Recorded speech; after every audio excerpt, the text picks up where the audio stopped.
Frankenstein, adapted by Marion Mousse for the Classics Illustrated graphic novel series published by Papercuts, is a great way to introduce Mary Shelley's novel to middle school readers.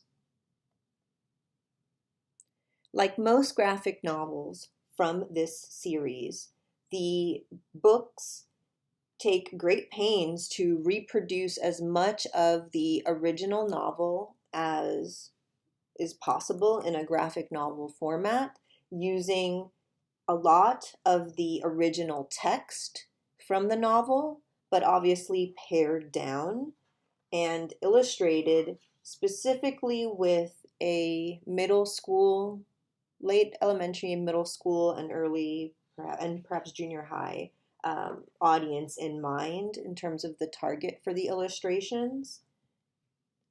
The book reproduces a lot of the core narratives of Mary Shelley's novel, including the creature's time in the woods, here told beautifully without any text, because of course this is before he acquires language to explain what he's seeing and understanding of the world.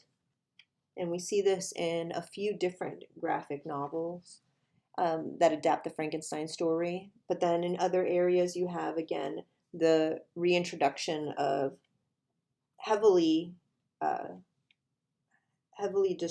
descriptive prose. So there's a lot here for students to engage with. This is not a quick read. It's meant for students to really slow down and spend some time reading this book.